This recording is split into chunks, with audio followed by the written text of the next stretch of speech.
ஹைதராபாத்தில் ஆக்கிரமிப்பு புகார்களின் அடிப்படையில் ஆந்திர முன்னாள் முதலமைச்சர் ஜெகன்மோகன் ரெட்டியின் வீட்டின் முன்பகுதியை இடித்து தள்ளிய மாநகராட்சி அதிகாரி பணியிட மாற்றம் செய்யப்பட்டுள்ளார்.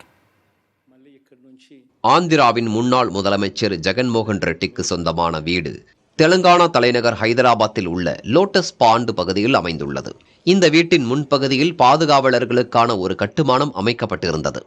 குறிப்பிட்ட இந்த பகுதி ஹைதராபாத் மாநகராட்சி நிர்வாகம் தரப்பில் இடித்து அகற்றப்பட்டது. அந்த கட்டுமானம் நடைபாதையை ஆக்கிரமித்திருந்ததாகவும் இதனால் அவ்வழியே நடந்து செல்வதில் சிரமம் இருப்பதாக பொதுமக்கள் தரப்பில் புகார்கள் வந்ததாகவும் அங்கு சென்ற ஹைதராபாத் மாநகராட்சி அதிகாரிகள் கூறினர். ஆந்திராவில் ஆட்சி மாற்றம் நிகழ்ந்துள்ள நிலையில் அம்மாநிலத்தின் முன்னாள் முதலமைச்சர் ஜெகன்மோகன் ரெட்டியின் வீட்டின் ஒரு பகுதி இடிக்கப்பட்டிருப்பது அரசியல் பழிவாங்கும் நடவடிக்கையா என கேள்விகள் எழுந்தன. இந்நிலையில் ஆக்கிரமிப்பு அகற்றும் நடவடிக்கையில் ஈடுபட்ட மாநகராட்சி மண்டல ஆணையர் ஹேமந்த் சகாதேவ் ராவ் பணியிட மாற்றம் செய்யப்பட்டுள்ளார். ஆக்கிரமிப்பை அகற்றுவது குறித்து உயர் அதிகாரிகளுடன் ஆலோசிக்கவில்லை என்பதால் நடவடிக்கை எடுக்கப்படுவதாக ஹைதராபாத் மாநகராட்சி நிர்வாகம் தெரிவித்துள்ளது.